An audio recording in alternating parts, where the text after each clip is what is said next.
I'm Eric Loy, and welcome to Eric Loy Interviews. On this podcast, we talk with folks from the VTuber community on their channels, their talents, their stories, where they come from, and their plans for the future. I am so happy to introduce Martyr. Hi. Howdy, howdy. Hello. Please introduce yourself to everybody. Hello, I am your new cat-eared mom friend, Martyr of Oyaji Club Gen Zero. It's a pleasure to be here. Thank you so much for inviting me. No, I'm glad you're here. It's interesting you bring up you're kind of the founder of Oyaji. One of the founding members, yeah. All of Gen Zero is kind of the founder, I guess you would say. Yeah. So tell me before we get started on you and your tubing, what is this Oyaji Club and why?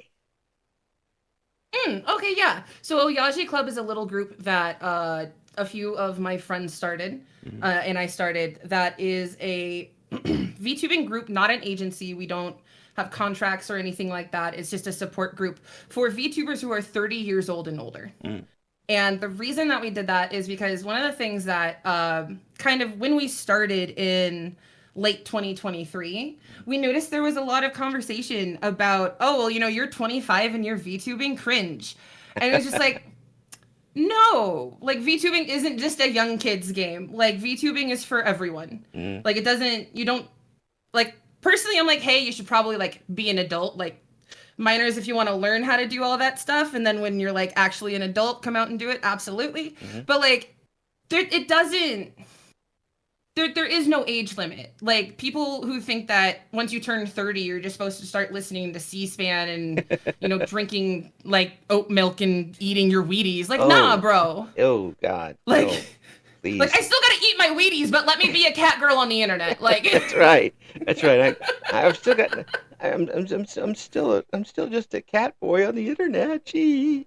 Right? Like, come on. Yeah. Well, I mean, I think that as it does.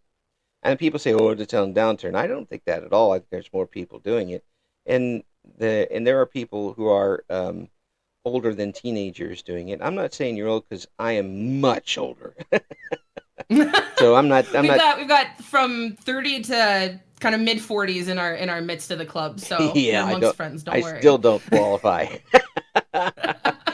but it's good to see that people are still coming on and enjoying themselves because you get a chance to, obviously, spread your wings a little bit, and when you were in your teens, this wasn't here to do. Oh yeah, no. There's a piece of me that's really grateful for that because I've always heard a lot of people kind of like older, kind of my age and my husband's age, like that sort of thing of, had this stuff existed when I was like 16 or 17, it would be marked everywhere. Like, no. So like, there's a piece of me that's like glad it didn't exist when I was a teenager because then like the dumb stuff that I did wasn't cataloged. But then also, I really, really appreciate the ability now to really branch out. Like when I was younger, was really when internet friends first started to become a thing. And so it was really neat to kind of see the tide shift from, I remember being in like middle school and high school and meeting internet friends and like, oh, this is so cool. And I'd go and tell my parents and they'd be like, hey, so I'm not sure if that's a real friend. And that's just because like that was like the zeitgeist at the time. Right. Like everyone on the internet was like someone who was going to try and kidnap you. Right. And so it was one of those things where it was like, yeah, I had to be really careful about stuff. But it was always really nice to be able to like talk to people, but like there was always that kind of distance because you weren't sure about like, are they who they say they are? Just again, like as I said, because of the zeitgeist of it. But now that we've gotten to a point where you're able to really get to know someone online, right, and like actually become good friends. Of course, you still have to be careful. Oh yeah, but the irony just kind of being, back when I was a teenager, it was don't tell anyone your name, your real age, or where you live. And now it's tell a stranger where you live and what your real name is so you can get in their car and they can take you somewhere. Yeah. It's like, dang. Yeah, that's Uber and Lyft, folks. That's what they do. Yeah.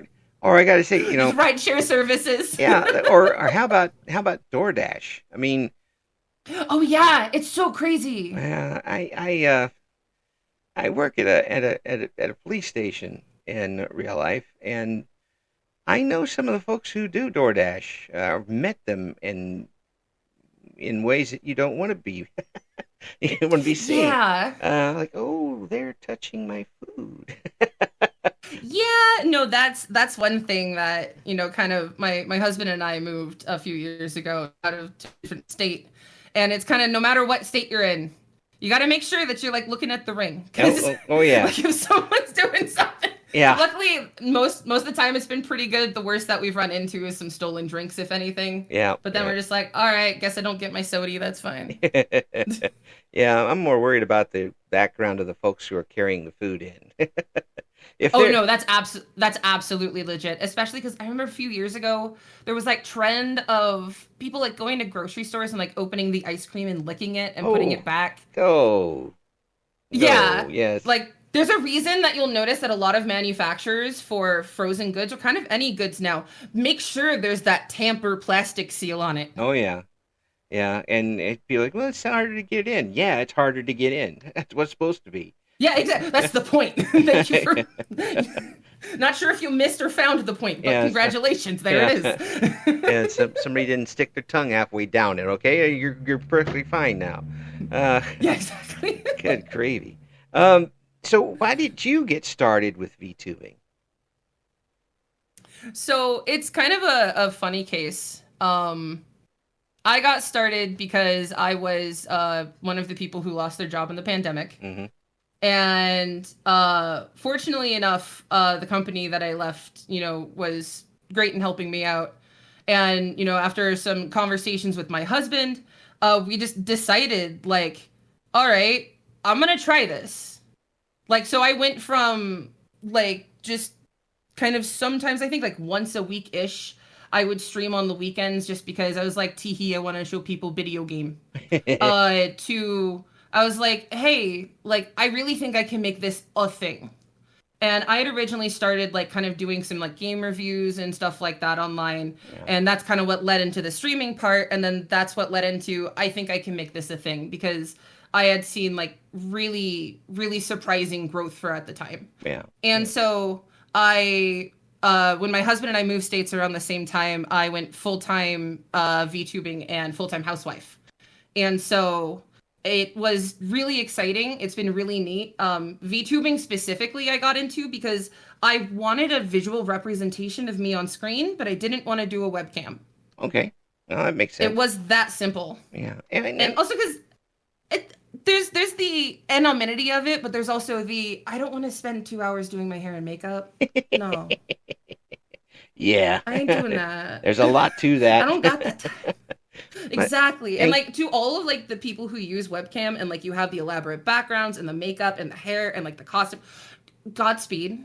Like you put so much work into this, yeah. so much more than I have. Like Oh, the for me, I mean, if I was still a bachelor, it would be impossible because nothing behind me would have been clean. It would have been, fair. I wouldn't have been swatted. I would have just been people come to take me away because how bad it looked at back there. Have they like the public works coming and They, shutting me down? Um, they wouldn't send pizzas, they'd send maids. yeah, yeah, and they'd send other people's moms to scold me. Oh goodness.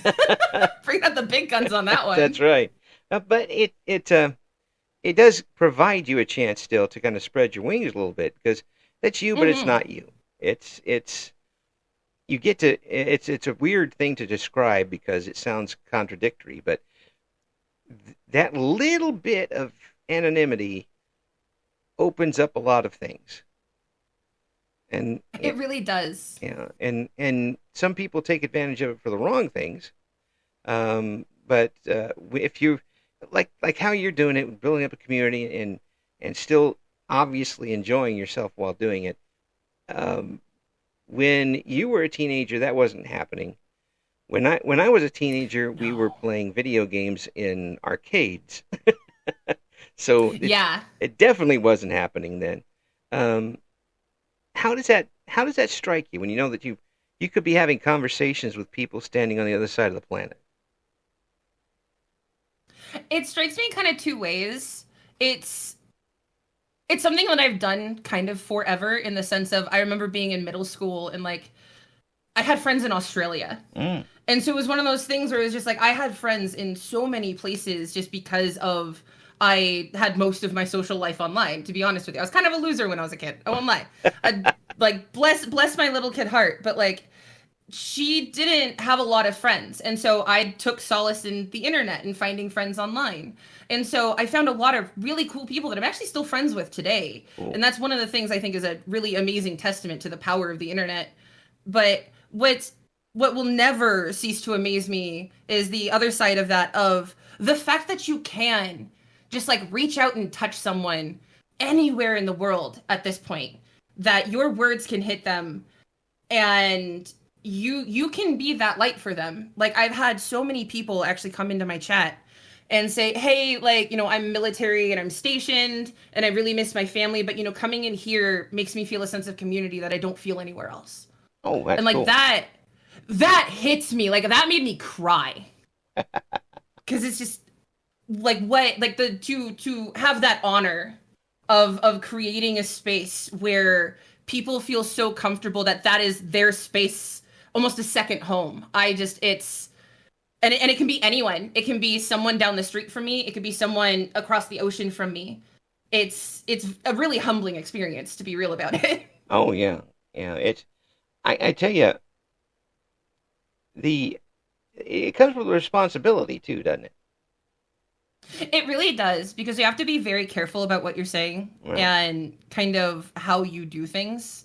Like I have a degree in psychology, Oh, so I like to talk about those aspects, but also like I even have a disclaimer command in my chat. I'm not a doctor. Like I'm a loudmouth lady on the internet who happens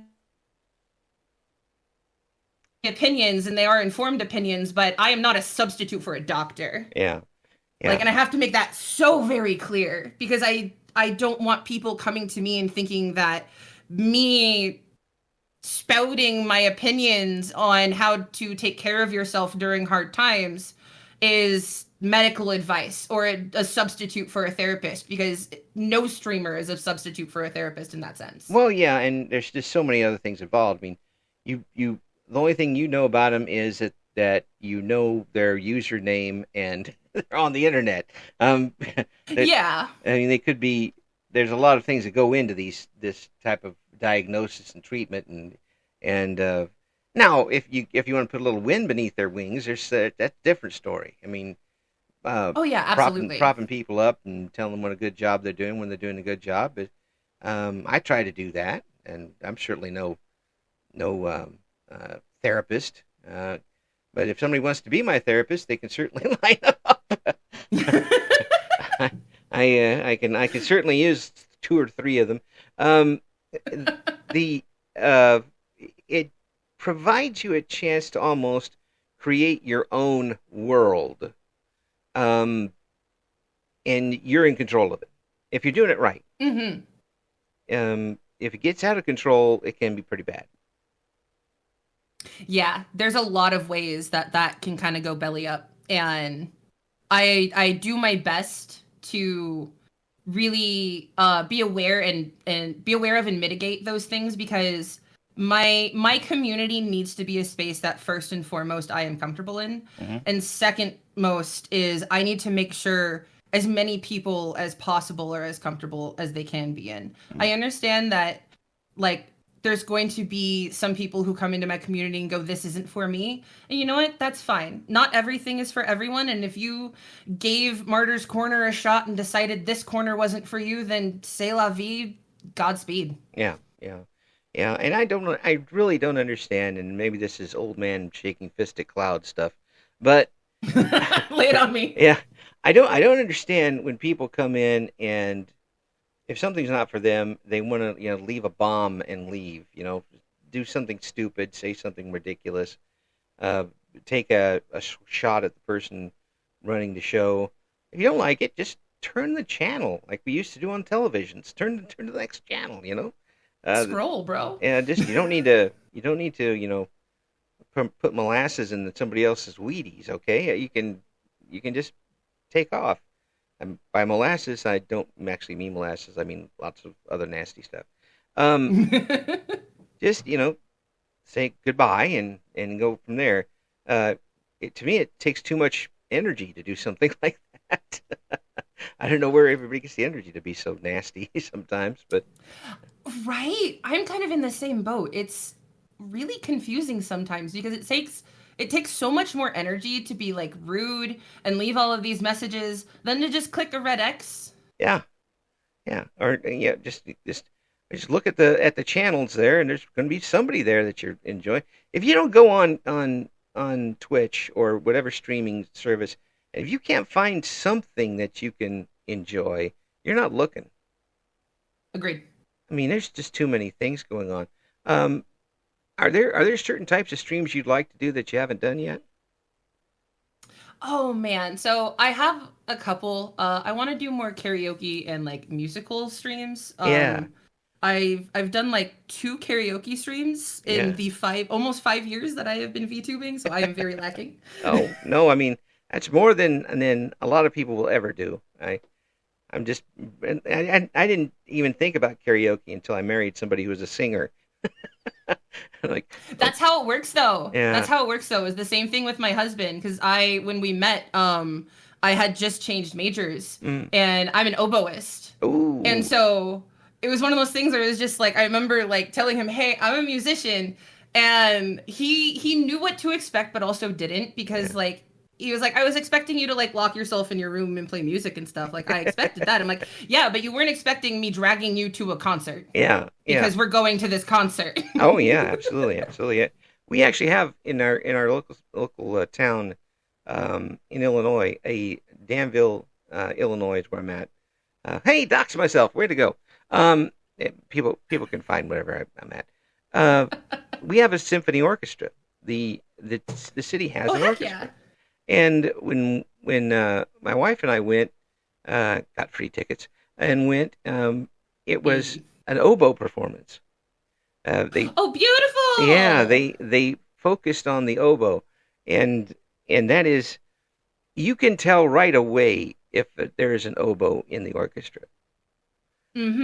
Um, Mm-hmm. One of the things that I like to kind of brag about when it comes to the oboe yeah. is that the oboe is the center of the orchestra. My husband and I kind of liken it to a hockey goalie. Mm, You can play like obviously not like NHL or like in like a professional setting, but right. like in like a street hockey setting or like a passing like a pickup game. Right. You can play without a goalie. It just kind of sucks. Yes. You can play a concert without an oboist. It doesn't feel right. Yeah. And one of the reasons for that is because the oboe is actually who tunes the orchestra. Okay. Explain that.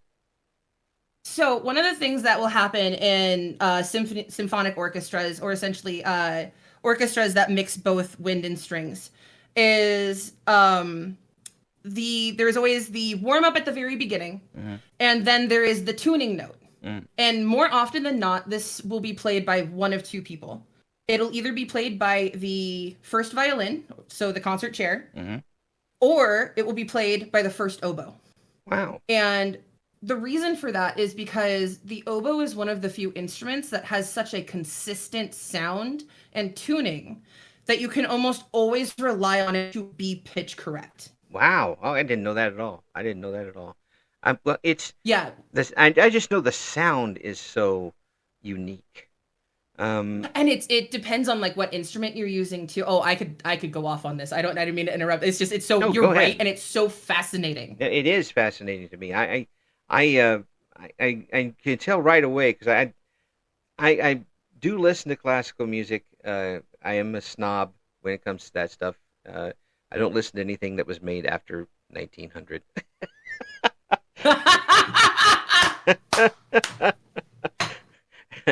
I dig it. I Yeah, dig it. I don't think Gershwin is classical music. Sorry, it's show tunes. I mean, it's technically contemporary if we're being Yeah, real. yeah. It's just you know when when my local station brings on Gershwin, I turn on to something else. I'm like, okay, that's You're just like, nah. no. Don't Porgy and Bess does not go up to Beethoven and say hi. It doesn't happen. Uh, Yeah. uh, Mozart will just have you take a seat, please. Thank you. yes. Did you buy a ticket? Thank you very much. Um, but when you hear that, it's there's usually just one oboe in an orchestra, usually, and I hear, but you hear it. Mhm. It's definitely going to be a different pitch and a different sound, and none of the other instruments can catch up to it. And you'll know right away if there's one person on an oboe in an orchestra. Yeah, it adds this really unique depth and woodiness to the sound, Mm-hmm. especially if they're using the right oboe. Mm-hmm. I have a Loy, which is a French brand, and it is 100% wood. Ooh. And that is my favorite. The instrument I have now, I was blessed enough to have my mom help me purchase it last year, Mm-hmm. and it is my dream instrument. I was I was lucky enough that when I was a music major in college, my instructor let me use his oboe, Mm-hmm. which was a like 1960 or 70 something Loy, and I just fell in love. Oh. And so, yeah, no, it was just the tone, how rich it was, how easy it was to play. Yeah. I was just absolutely dumbfounded by it. And Mm. so, I got a 1999 Loy last year, and I had been renting an oboe prior to that. That was a composite where it was a plastic wood composite. Mm. And so it definitely sounded like plastic. That was the thing, was I was Yeah. practicing, and this was Flutophone. around the time that I joined the VTSO, Yeah. and my husband came in as I was playing the new oboe, and he just kind of stood there, and he's never really been into classical music, especially before he met me. Yeah. But it was one of those things. He just stood in the doorway. He's just like, the sound difference is insane. Yeah. Yeah. It really. Folks saying, "What are you even talking about?" Well, go listen to it. It's. There may not be a sadder sounding instrument than an oboe. So what's fun about it is that it can sound like it is the saddest and most lamentful, remorseful sound, Mm-hmm. or it can be the brightest, chirpiest thing, Oh, almost yeah. like a flute or a piccolo. Yeah, Because absolutely. I also play flute or piccolo. Like Ooh. I started on flute and piccolo and moved to oboe. That's a And lot of so, difference there. yeah, it's so you would think, but also kind of not, because they're all written in C. Yeah, but I And mean, some just of the fingerings are similar. So I mean, it was just less of playing a it. jump than you'd think. I mean, that's just playing it. I mean, you gotta. I mean, the oboe is a reeded instrument, and it's Mm. basically it's a double reeded instrument, if I'm remembering correctly from my Yes. old grade school band days. Um, it and it takes a while to figure out, but the flute and the piccolo are completely different. You have to blow across the hole in order for them to do that. It's two things that I mean, I played a tenor sax in grade school, Okay. and basically in grade school our notes were whole notes that you played for the entire song. So practicing really didn't make any difference. No, you just had to do those long Yeah. tones. That's how you build your air support, man. Yeah, that's how I got all my hot air from doing that. Uh, That's the joke my family always makes about me and me playing so many wind instruments. You're perfect for that. You've got lots of hot air. Thank you, Mom. Ah! Thanks, ma'am. Thank you, Mom. Play for the family. I don't think so. uh, so has that, you know, playing the instruments and does that make it easier for you to interact with a chat audience or any type of group that's that's watching you perform or you're talking with? It can. One of the things that's really helpful about it is kind of, as my old band director used to say, music is the universal language. Mm-hmm. So if you're able to talk about music or speak as a musician, like you're able to really kind of cross a lot of bridges that other things wouldn't really cross. I've always believed some of the things that really would really like bring people together the most are food and music. Mm. Yeah, exactly. That's why you go to a cookout and somebody's always got a radio playing with the Yeah, music on it. exactly. You know, or their boom boxes with their cassette player tapes playing their boogie And woogie their music. mixtapes and whatnot. Their boogie woogie music I don't understand. Um, but it does bring you together, and the experience of I love so many types of musics that I'll listen to. And it's random day to day, but the ability to express yourself and tap into your own feelings by just playing oh gosh, I'm so old, a 45 RPM record that you bought when you were 18 years old for 75 cents somewhere. But Hmm. that's the song you remember and brings you back to a certain point in your life. That is a godsend, a real gift if you can find something like that.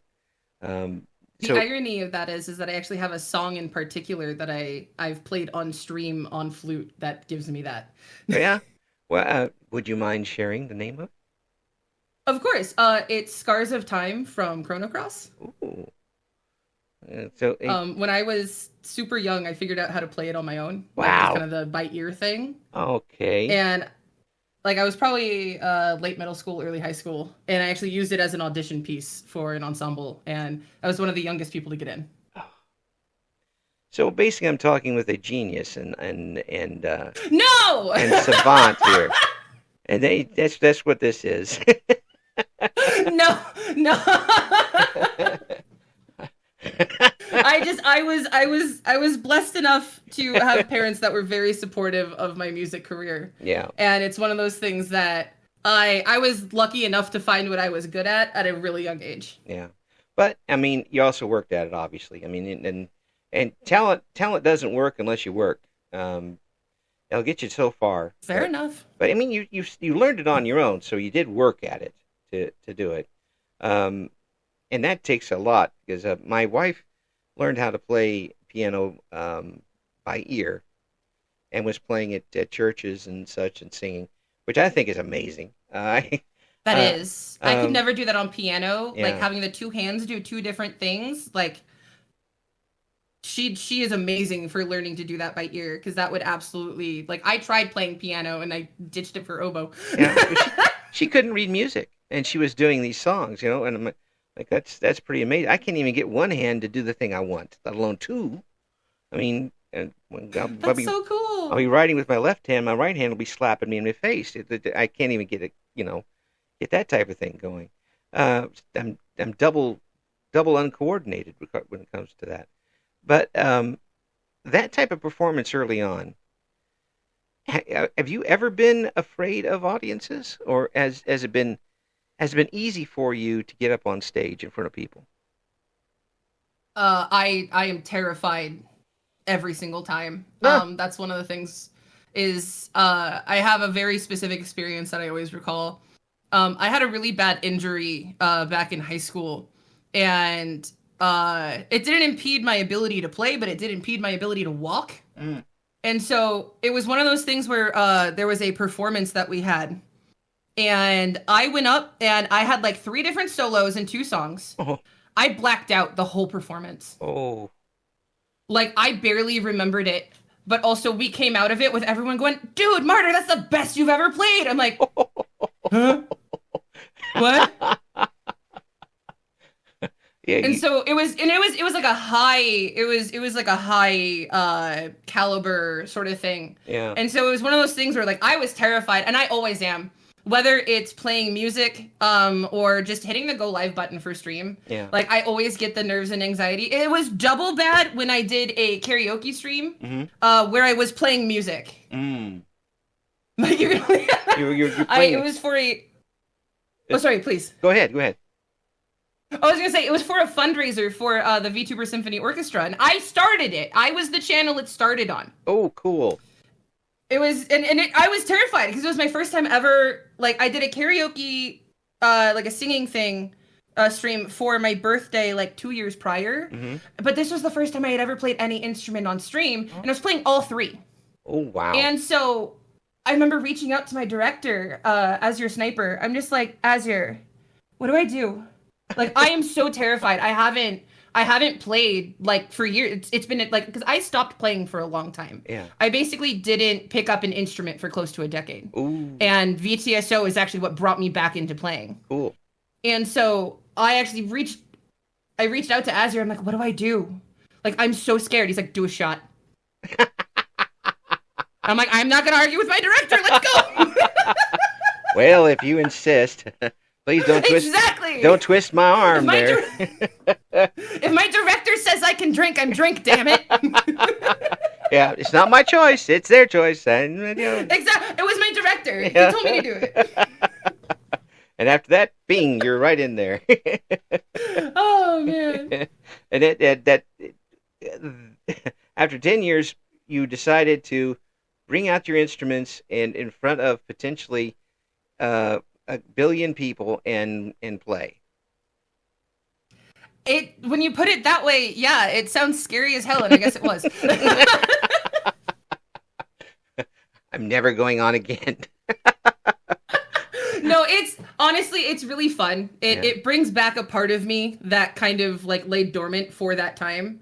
It was a piece of me that I didn't realize that I was missing until I found it again. Mm-hmm. And so, as scary as it is, it's super fun.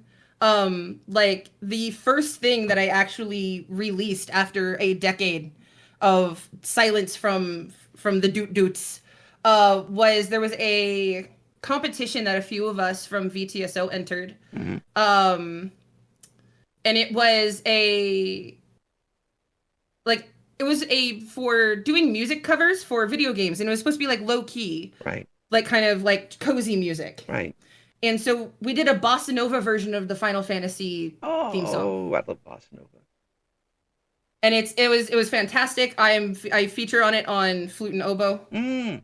And it's fantastic. I absolutely love it. It is I anytime one of my friends has song requests on in any of the streams, I'm like, you're listening to this and you're listening to this, and all of it's just like the VTSO stuff.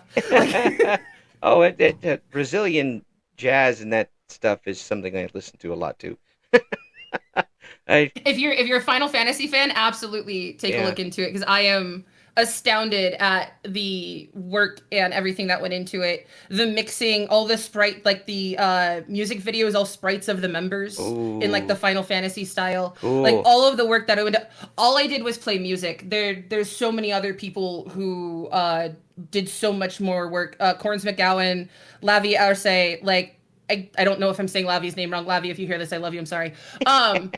But they did so much work, and it came out so freaking good. Mm. That- You see, folks, this is one of the things that I enjoy the most about doing these interviews is that I get to meet people who are obviously very talented and very much into what they're doing, and they're enjoying themselves, and they're enjoying other people enjoying themselves, and this medium has given them a chance to do it. Um, because you didn't do anything with it for 10 years, where would you have found the opportunity to do something if it weren't for this? That's a really good question, because I ask myself the same thing. It is the most by chance thing. Yeah. I'm kind of friends with Obake Pam, and she's the flute player in VTSO. And when Mhm. they did their auditions, they announced who was in it, and Pam had retweeted it because she's the flautist. Hmm. And I saw it, and I just responded, "Oh dang, sorry I missed auditions. If you need an oboist or piccolo in the future, let me know." Yeah. And immediately it was, "Wait, you play oboe? No, no, no, come here. We're having a conversation." And Yeah. like, I didn't even have an instrument. Yeah. Well, I play it, but I have to have one to play it. Exactly. And that was the thing, was like, I was talking, I was like, hey, I'm going to try and rent one. And so like just through this weird, crazy amalgamation of scrolling social media and seeing there's a VTuber orchestra, and I play 3 orchestral instruments. What? Oh, but just kind of just kind of show up. It was the algorithm. Yeah. Blame it on the the algorithm. algorithm gods the algorithm gods blessed me for that one day. Algorithm and blues that got a hold of you is what it was. Actually, that'd be a really good album title. I'm gonna It would. I'm gonna patent that. You should copyright that Yeah, before you put this out. Just like this is mine. yeah. Well, believe me, I'm never gonna have an album because if it did, it would just be a tenor sax going for See, 2 hours. that's a good bass line though. That's a good drone line. You just lay your stuff over the top of it. Yeah, it'd be like the credits would say drone line Eric Loy. Hey, it still counts. People are into that. Well, with what you're doing here online, and obviously you've got a great personality for it, a tremendous voice for it, and the maturity to do this. Um, how are you where you want to be as far as VTubing goes? At some point, I would love to have this be essentially like a job or a business, as kind of almost any VTuber does. Uh-huh. I think everyone, whether they realize it or not to an extent, does have the idea of it would be cool to quit my job to do this full time. Mm-hmm. It would be cool to be able to make a good bit of money off of this so that way I can only work part time instead of full time. Mm-hmm. I'm a housewife. And I'm super grateful for the ability for my husband to provide for both of us. I do, bring in a little bit through all of this, but I would love to be able to make this into a thing, not only to contribute more to my household, but also to contribute back into it, because I know the more that I'm able to do with this, the more I'm able to put back in. I have dreamed since day one. I've had a Vroid model my whole VTubing career. Uh-huh. And I have dreamed of full body tracking this whole time. And it would be fantastic. But like one of the issues I run into is I don't have, because of just kind of the situation I'm in, I don't have the money to put into getting an index or getting full body tracking or getting slimes or whatever. Yeah. And so it's one of those things. Oh, go ahead. No, it's like, see, should I buy my kids shoes or should I get... Yeah, exactly. Like there's a lot of priorities. Yeah. And so my priority obviously is to like my household and my family first. Yeah. But the biggest thing is like I would really love to really make this a thing is kind of the verbiage I always use. Mm-hmm. Because the more that I'm able to do, the more I'm able to do for others. The more I'm able to make a place for people to come and spend time. The more I've had people asking for plushies of my mascot cat, Huxley.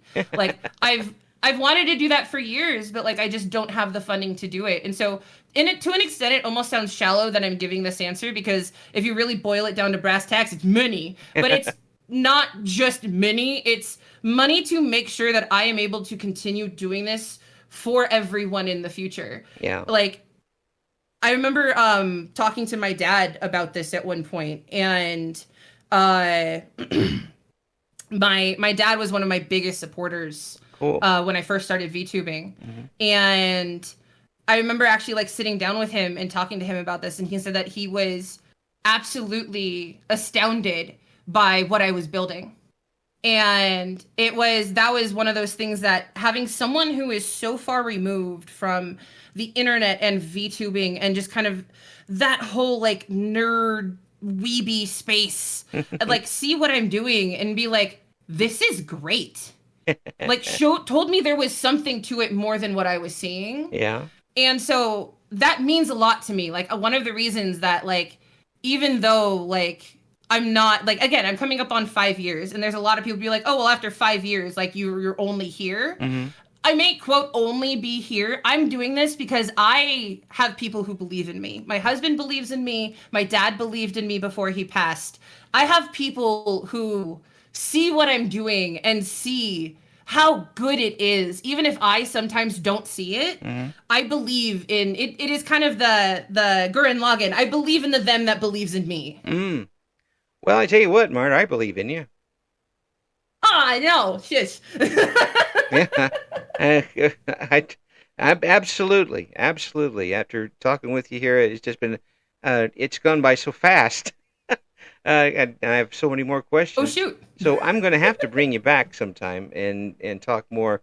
We'll do a special on the club and talk about what you got going with that. But everything seems to be in such a positive thing.